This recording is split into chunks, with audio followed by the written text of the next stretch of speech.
Hello guys, how are you? I'm Hardeep Singh. Welcome back to your own YouTube channel. IELTS updates and recent exams. For more updates related to recent IELTS exam writing test topics, listening, reading, practice test, and speaking, you can guesswork.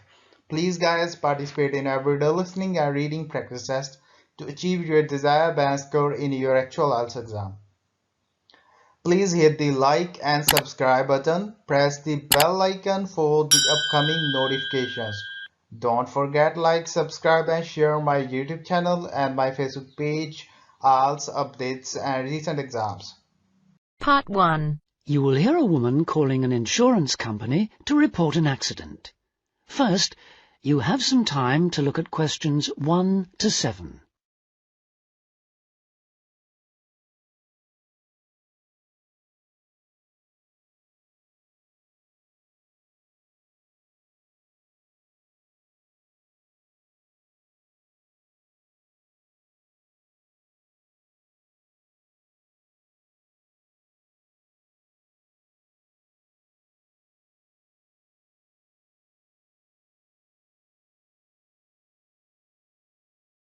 Listen carefully and answer questions 1 to 7.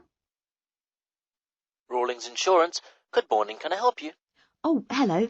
I'm ringing to report an accident. A car accident? Yes. Just hold the line a moment, please. I'm putting you through to our motor insurance department. Hello? Hello? I understand you want to report an accident. Yes. My car's been damaged. Someone came out in front of me. Could I just check a few personal details before we go any further? Oh, yes, sorry. Your name, first of all. It's Elizabeth Rickard. Is that R-I-K-A-R-D? It's spelt with a C, not a K. Oh, okay. And your date of birth, please. It's the 8th of October, 1975. And lastly, I just need to check your address. Oh, actually, I moved house last month, so the street name's different. It's 60 Forest Road. I think you've got 22 Ash Avenue on your records. I have, so I'll just make a note of that. That's fine. And is that in the same town still, Callington? That's right. Right. Now, do you have your insurance policy in front of you? Yes, I do. Can you give me the policy number, please? It's at the top. Oh, yes. 50924? It's in a box. It should start with letters. Oh, CZ8809? That's the one. And now I want to ask you about the accident itself. Is that okay? Yes, that's fine. First of all, did it happen today? No, it happened yesterday evening, but by the time I got home it was late, so I didn't call. That's not a problem. So, let's see. Today's the 13th of September, so it happened on the 12th. Is that right? It is. Do you know approximately what time the accident occurred? Oh dear, I wasn't wearing a watch and I was a bit shocked, but I'd say it was between 8:15 and 8:45. That's okay. I'll just record that it happened at about 8:30. It doesn't matter exactly. And I don't suppose you've got any supporting evidence, have you? I mean witness statements, that kind of thing. I don't have witness statements, I'm afraid, but I've got a police report. They came and measured up and checked the marks on the road, but unfortunately nobody else was around at the time of the accident. Any hospital report? No. So I take it you don't have any medical problems then? Any injuries? Only minor ones. It was mainly the car that got damaged, luckily. Absolutely. But we do recommend that you have a check-up anyway, within 24 hours if possible. Yes, okay. I'll make an appointment today. Fine. And now, can you tell me what happened exactly? I'm going to make a few notes. Before you hear the rest of the conversation, you have some time to look at questions 8 to 10.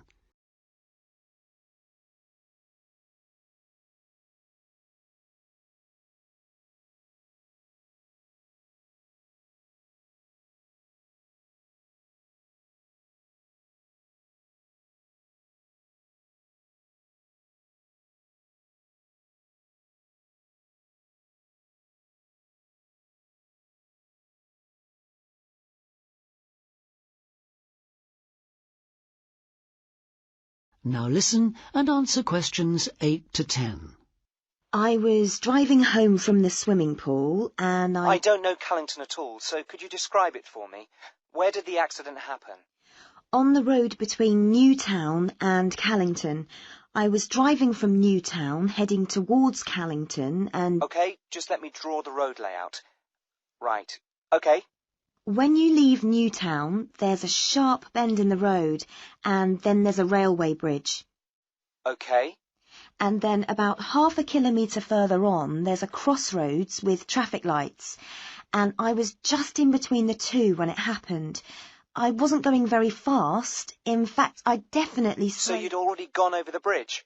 Yes, and I'd passed the park, that's on the right-hand side, and I was just approaching the petrol station. Where's that then? It's a bit further along, on the opposite side. So on your near side then? Yes. As I was approaching it, I saw a blue van coming towards me. The driver had stopped in the middle of the road. Was he indicating? Yes, he was waiting to turn into the petrol station, but then at the last minute he decided to turn right in front of me. He must have thought he had enough time, but I had to swerve to avoid him, and I came off the road and landed in a ditch on the opposite side. I don't suppose he stopped, did he? Oh, yes, he came over to see if I was okay, but he tried to say it was my fault, and there wasn't anyone else. That is the end of part 1. You now have half a minute to check your answers.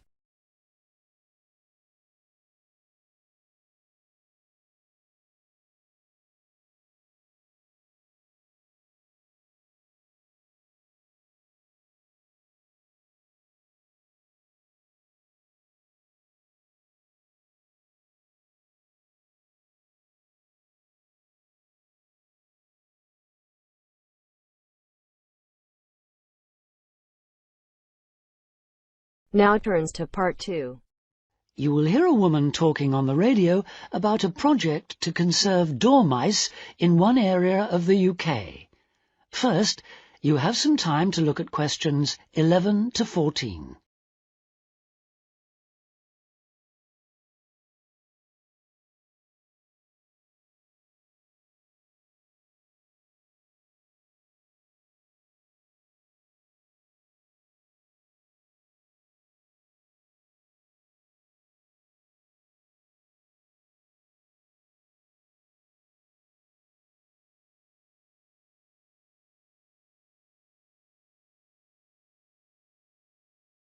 Now listen carefully and answer questions 11 to 14. Good morning, and welcome to our weekly programme about countryside matters. With me today I have Jackie Lammerton. Jackie works for the nature organisation Action for Wildlife, and she's appealing for volunteers for a project she's organising. So if you think you might be willing to help, please listen carefully. Jackie. Thank you. Yes, as you've just heard, I represent a charity called Action for Wildlife, which works to protect plants and animals. And I'm here today to talk about a project to save a type of mouse known as a dormouse.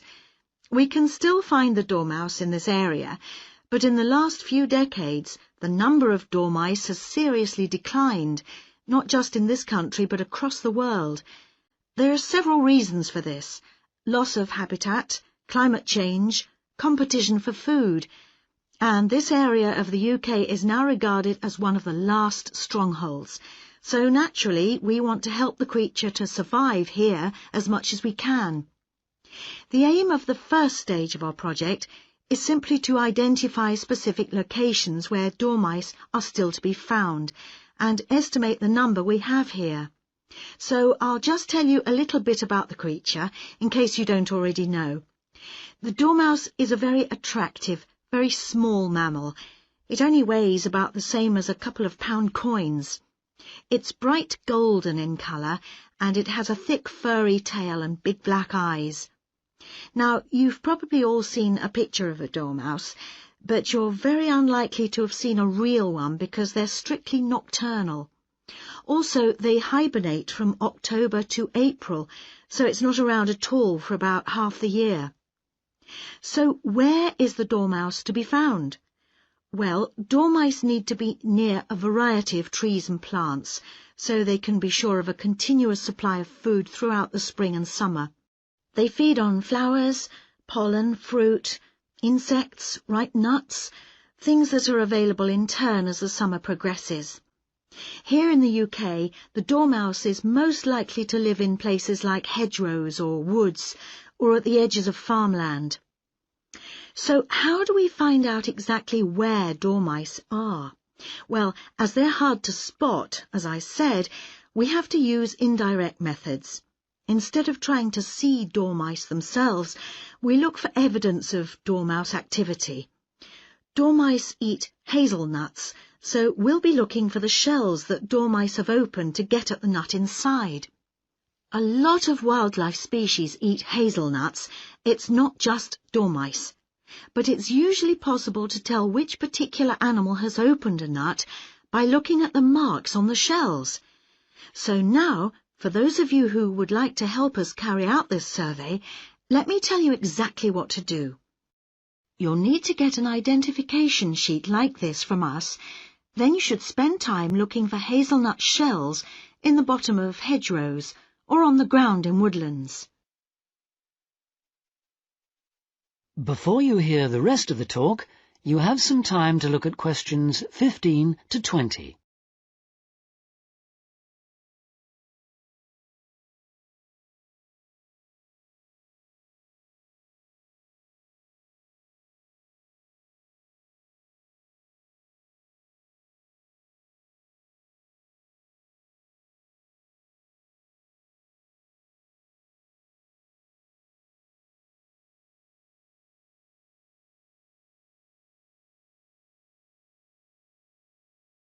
Now listen and answer questions 15 to 20. If you find one, use the identification sheet to try and establish what kind of creature has opened it. You'll see from the pictures on the sheet that different creatures do it in different ways. For example, you'll see that insects make a small hole in the shell, less than 2 millimeters across. Then there's another type of mouse called a wood mouse. Wood mice make a hole in the shell too, but they leave parallel tooth marks on the inner rim of the shell, as well as rough scratches on the surface. Thirdly, there are little mammals called voles. These creatures don't leave any marks on the surface, but they leave tooth marks on the inner rim of the hole.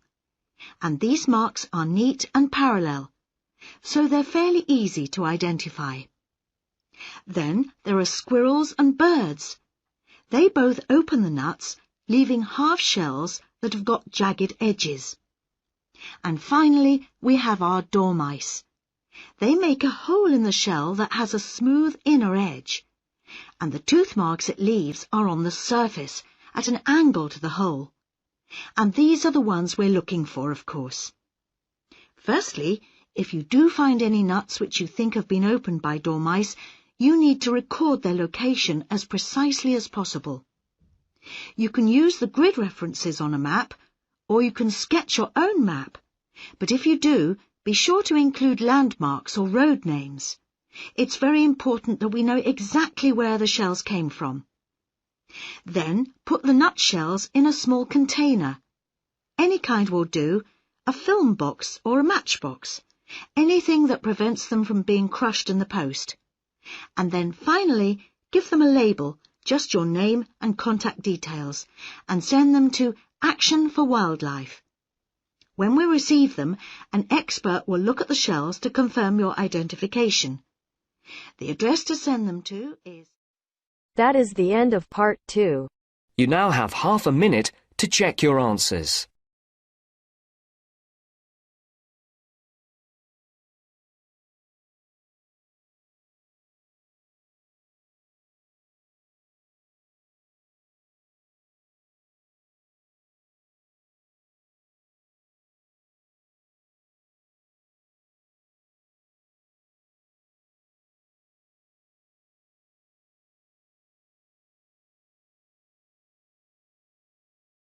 Now turns to part 3.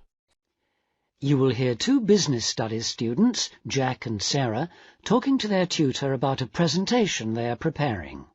First, you have some time to look at questions 21 to 26.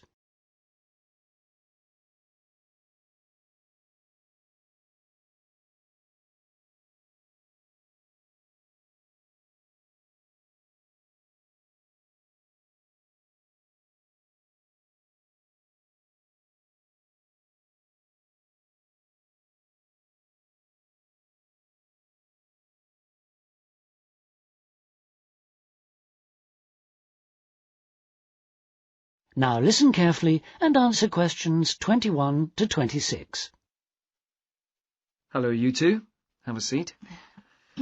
Okay. So you're going to tell me about the presentation you're preparing for next week's marketing seminar, right? That's right. We've drafted this plan for you to look at. Okay, thanks. Perhaps you could just talk me through it, could you? Sarah, do you want to begin? Yes. Well, we're going to compare the websites of two bicycle companies. Right, and they're called Hills Cycles and Wheels Unlimited. Yes. And first of all, we've compared the content of each site and the presentation. Then we've done an evaluation of each one. Okay.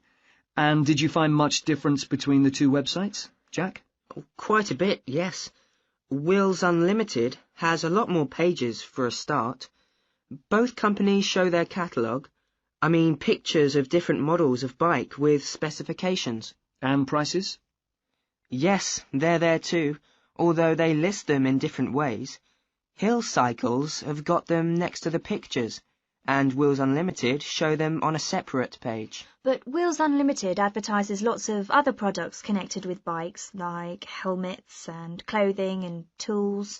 Yes, all kinds of things. And Hills Cycles? No, they only show the bikes themselves. Okay. Well, is there anything on the Hills Cycles website that Wheels Unlimited doesn't have? Not really. Yes, there is. It's got a little photo of the original shop and a paragraph about the history of the company. It's family-owned. Oh, yes, I forgot about that. Right. That's the content then. And you compared the functions of the two websites, did you? Yes. Hill Cycles doesn't have any facility for online ordering. You have to ring up to order something. That's the only way you can do it. Well, no. You can send off for a paper catalogue with an order form. Oh, yes, I suppose so. But with Wheels Unlimited, you can order online or in the conventional ways. That's right. Fine. Okay. And what about the presentation? Did you find any particular differences there, or similarities? What about visuals? As I said, both the sites have got pictures, and they're both quite attractive, but Wheels Unlimited hasn't got any moving graphics. Yes. Hills Cycles has got an animated cartoon at the top of the homepage. Right. Well, it looks as if you've got plenty to talk about. There are other things too, but those are the main things we noticed. Okay, well, you'd better stick to the most obvious differences, because you've only got 10 minutes for the whole presentation, haven't you? And you said you're going to evaluate each site as well, didn't you? How are you going to do that? I mean, what criteria will you use? Before you hear the rest of the talk, you have some time to look at questions 27 to 30.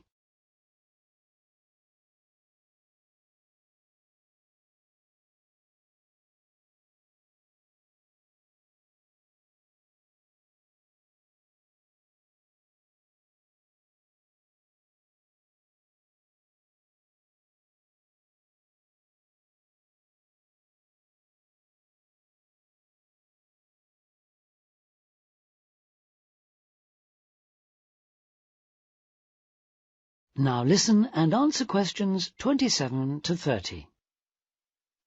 We thought we'd use 3 criteria: how attractive each website is, how user-friendly it is, and how closely it targets its potential customers.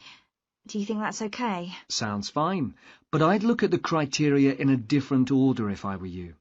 Because really you've got to look at attractiveness and user-friendliness in relation to the people the website is aiming at.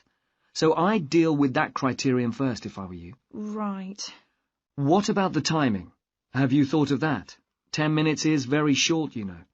Yes, we tried it out. Several times. And we've decided to spend 4 minutes comparing the two sites, then 3 minutes evaluating them, and leave 3 minutes for questions.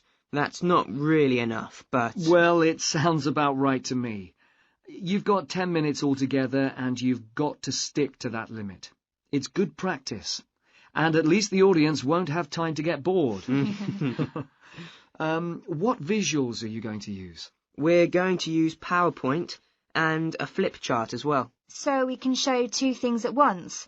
For example, we're going to start by showing the home pages of each website, and we're going to put up a list of key features on the flip chart at the same time. OK, and it's a joint presentation, so have you decided how you're going to share the work? Yes. First we thought we'd keep taking it in turns to speak. Sarah would say a bit, then I'd take over, and so on. Then we thought we'd just divide it into 2 equal parts, and do 1 part each. But it was all too complicated. So Sarah's going to do all the talking, and I'm going to manage the visuals, and hope we can coordinate properly. It's the only way we can fit everything in. Well, good. You've obviously worked hard, and you've been very careful with the details. Only one thing I would say. Make sure that you keep your visuals simple. I mean, if you're showing a list of key features, for example, you should make it as brief as possible. Just use bullet points and simple phrases, even single words. Your audience won't have much reading time. It's a classic mistake with seminar presentations to present so much information that the audience can't process it quickly enough, and they stop listening to what you're saying.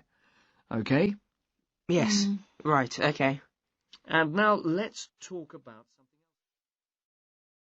That is the end of part 3. You now have half a minute to check your answers.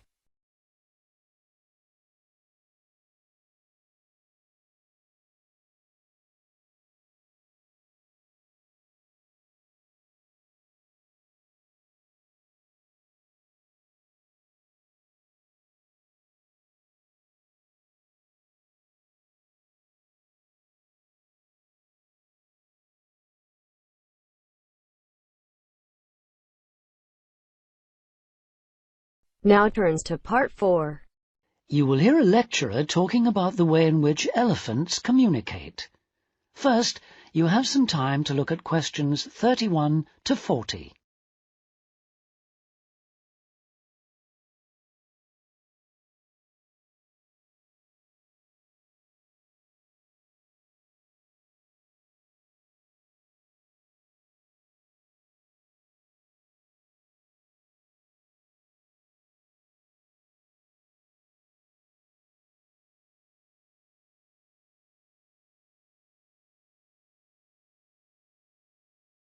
Now listen carefully and answer questions 31 to 40.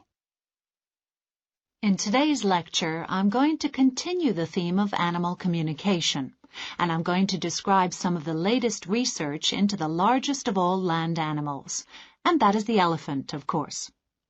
Let me begin by briefly outlining the structure of elephant society.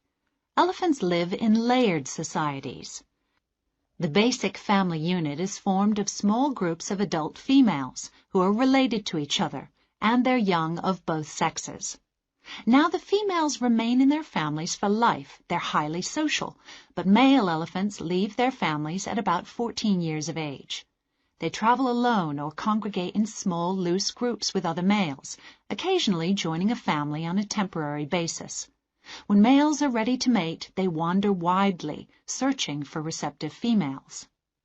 The family unit, on the other hand, often contains 3 generations, and it can remain stable for decades or even centuries. Then, each family associates with between 1 and 5 other families, probably consisting of their more distant relatives. Scientists call these groups of families bond groups, and bond groups belong, in turn, to even larger groups called clans. So elephants have a complex social structure, and like other social animals, they have to be able to communicate. But what baffled early naturalists was their ability to communicate over long distances. So they set about researching this question.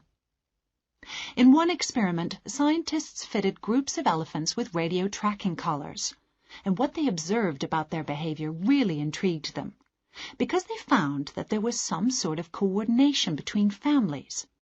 For example, two separate family groups might move in parallel to each other, miles apart, and then change directions simultaneously, either turning or moving towards each other.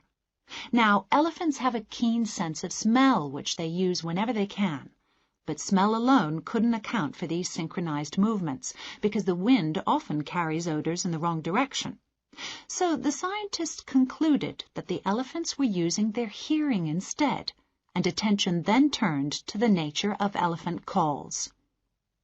In another experiment, scientists from Cornell University in America went to Etosha National Park in Namibia, and they produced a recording of calls made by a female elephant to potential mates. Then they broadcast it, and they did this from a van which was parked more than half a mile from a waterhole where several bull elephants were drinking. And two of these looked up, spread their ears wide, and then crunched through the bush towards the loudspeakers. As you can imagine, the scientists may have been alarmed at this point, but the elephants marched straight on past them in their van in search of a female elephant. But the striking aspect of this experiment was that when they replayed their recording, neither the two scientists nor the rest of their team, who were filming from a nearby tower, could hear it. And that's because the sounds that they had replayed were below the lower threshold of human hearing. In scientific terminology, the sounds are infrasonic. Elephants can make these extremely low-pitched sounds because although they have a larynx or voice box that is similar to those of all other mammals, it's much larger. But what do the sounds mean? Scientists from Pittsburgh Zoo in the USA have classified certain infrasonic calls based on when these occur and how other elephants react to them. They found, for example, that when individual family members reunite after separation, they greet each other very enthusiastically, and the excitement increases with the length of time that they've been separated. They trumpet and scream and touch each other. They also use a greeting rumble. This starts at a low 18 hertz. Hertz is a measurement of sound pitch. Crests at 25 hertz, which is a level just high enough to be audible to humans, and then falls back to 18 hertz again. In another example, an elephant attempting to locate its family uses the contact call. This call has a relatively quiet, low tone with a strong overtone which is clearly audible to humans. Immediately after contact calling, the elephant will lift and spread its ears and rotate its head as if listening for the response. The contact answer is louder and more abrupt than the greeting call, and it trails off at the end. Contact calls and answers can last for hours until the elephant successfully rejoins her family. A third type of call seems to represent a summons to move on. At the end of a meal, one member of a family moves to the edge of the group, typically lifts one leg and flaps her ears. At the same time, she emits a "let's go" rumble, which arouses the family and they start to move on. Finally, mating activity is associated with yet another group of calls. So, our understanding of elephant communication has increased considerably in recent years. However, even with the use of radio tracking collars, it's technically difficult to document the functions of long-range communication. So although scientists are aware that elephants may know the whereabouts and possibly the activities of other elephants that are several miles away, there may be a lot of subtle long-range interactions which are still not evident. That is the end of part 4. You now have half a minute to check your answers. So guys, don't forget like, subscribe and share my YouTube channel and my Facebook page, IELTS updates and recent exams. For more updates related to recent IELTS exam writing test topics, listening, reading, practice test and speaking, you got guesswork.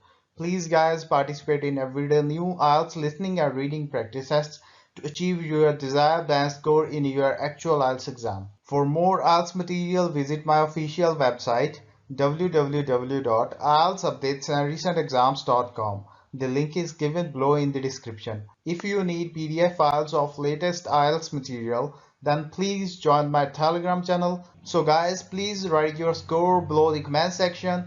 Again, thanks for listening. God bless you all guys. Stay tuned, stay safe.